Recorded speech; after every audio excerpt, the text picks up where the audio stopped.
And now it is time for our second leader's question. Kathleen Wynne, it is your turn. Who are you going to put on the hot seat? Thank you.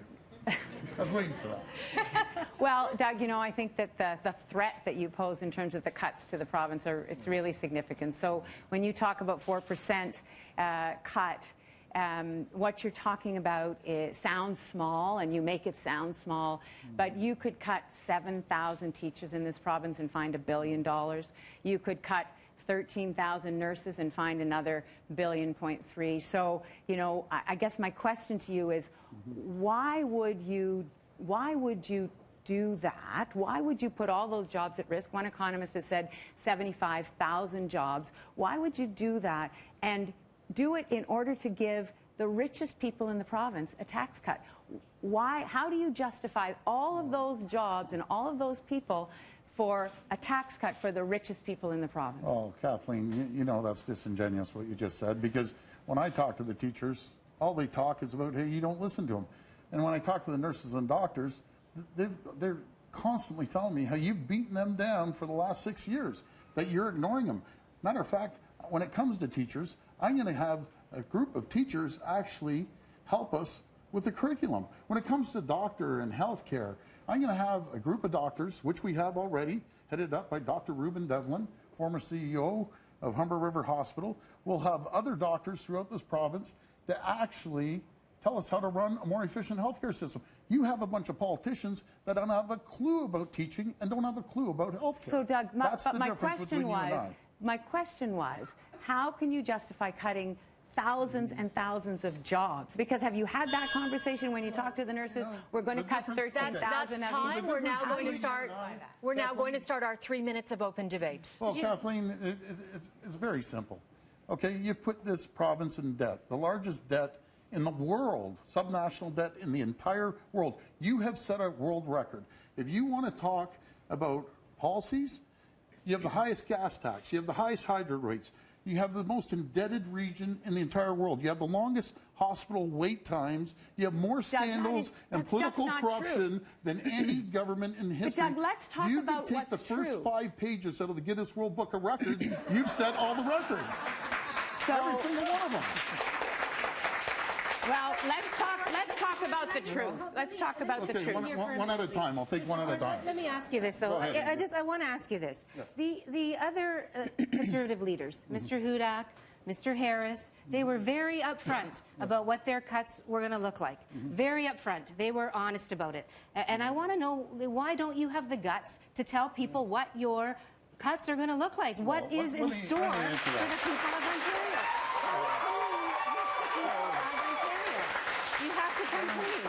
Let me answer that, Andrea.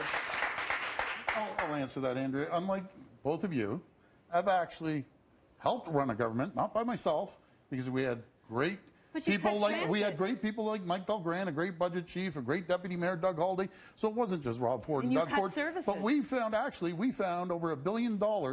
Over $1 billion of savings, and guess what, my friends? But people should know that in advance. Let's just go on record. People should know in advance what they have in store if you become the premier. Not one single person in the city of Toronto got laid off. Matter of fact, we created 56,000 new jobs. We had more cranes in the sky than New York, Chicago, Boston, Dallas combined. The city was thriving. We had a surplus. We made sure that we had additional money.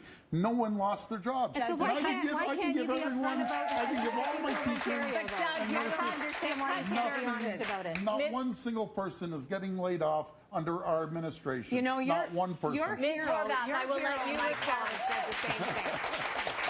Ms. Horwath, I will let you respond. Mr. Ford, what you are saying to people is you're going to cut the taxes for the wealthiest, you're going to cut the taxes for the wealthiest corporations, and somehow you're not going to lay a single person off. You're going to find all kinds of savings. I think you need to be upfront about this and let people know exactly what you have in store, because, let me just finish this one sentence, because the price that people will have to pay in the cuts that you are going to have to make in order to achieve what you say you're going to achieve are going to be enormous. And that's what people have to think about as they look to the kind of future they want for Ontario. So I'm glad that you, Andrea, I'm glad that you believe that Ms. Wynne has run this province as efficient as possible. That's certainly not what I said. Then if you don't believe it... But I don't think we have to go from this to you that. find I think we 4% have choice for change for the better. Not one single person will lose their jobs. I love the nurses. I love the teachers. Yeah, I support them 100%. But they're going to cut their jobs. You know something? And that's time. Thank you. That's time. Now to something that thousands of families right across the 416 have to struggle with every day. Good job. Mateo was diagnosed with the autism spectrum disorder when he was just 3.5 years old. He is nonverbal. He may only speak 1 or 2 words. Once we got the diagnosis, it hit us hard. But at the same time,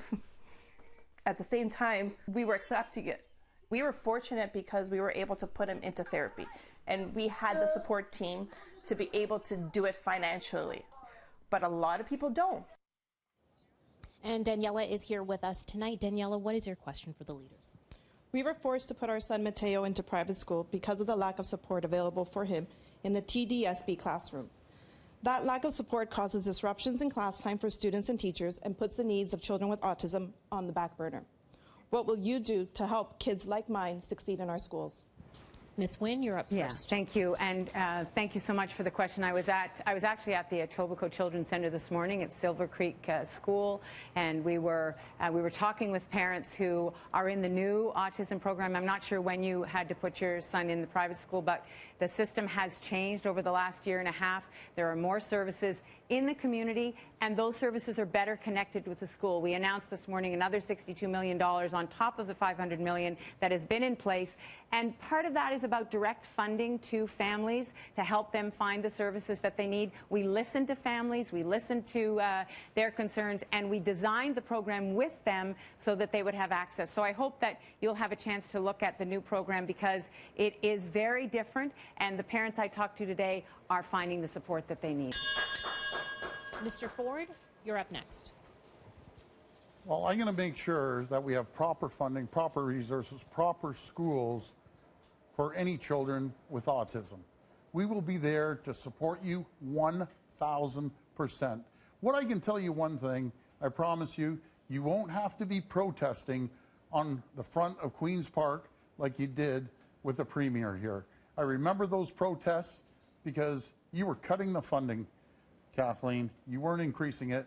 It's taken you 15 years to come to light on this issue. I was over at the Arena Foundation yesterday at their bowling event, had a great time, consulted with them. We also supported Arena on numerous fundraising. But I'm going to listen to the people, and I'm going to make sure we react properly. Thank you very much. Ms. Horwath? Thank you very much, Daniela. I want to say, first of all, congratulations that you've been able as a parent to provide the supports for Mateo that you know that he needed. And you're right. So many parents with children with autism don't have that opportunity. And I've talked to parents who've had to remortgage their homes, who've had to sell their homes and move to apartments, who have literally sold off their cars, their furniture, just to scramble together enough money to provide their children with the opportunity to reach their full potential. And it's a situation that for 15 years has not been addressed by this Liberal government. They took parents to court when the parents were trying to get autism services or supports in the schools. They tried to cut off services at age 6, if you recall. We will make sure that services are available and in the classroom with EAs in every single classroom. And that's time. We will start. 3 minutes, open debate. So the fact is that we have been working with families for years to design a program that actually meets their needs. One of the challenges has been direct funding, and we have put that in place now. The other challenge has been the connection between community services and school services. And we are working to make sure that every school has the training, the staff have the training that they need, and the program has changed. Doug, I got to say to you, when we talk to teachers, sorry, though, Andrea, can I just hold on one second? When we talk to teachers, they're saying that those are not there, those supports. You didn't even want a home in your community that would serve kids with autism. Now, come on. I hear you're now empathetic, but what is that about? What do you really believe about kids with disabilities and kids Kathleen, with autism? Let me tell you something. I've supported I've been a Rotarian my whole life, helping families with disabilities, You with fought children with that autism. home in your neighborhood. And I actually, without even going through the proper protocol, I approved the home in my area without going through protocol. So again, you're being disingenuous like you usually are. What I'm going to do is focus on proper funding. I'm going to make sure there's not one single protest on Queen's Park like they had from you. I'll make sure that I never, ever have to go to court with any family with autism. I will be there to help you. I will be there to support you, and I will give you the proper resources that you need. If you're cutting across government, you're cutting education, you're cutting healthcare, because you can't take $6 billion out of services in this province and not hurt education, healthcare. How are you not going to hurt the programs that we have just built up? It doesn't add up. You cannot make that math add. It does not add up. You know what? We both, all three of us, come from two different schools of economics. You two come from tax, tax, tax, spend, spend, spend. Government is the most efficient in the world. I can assure you, when I've crisscrossed Ontario and I've crisscrossed every single town, I have met more people in the last couple months than both of you combined. And when I tell people, I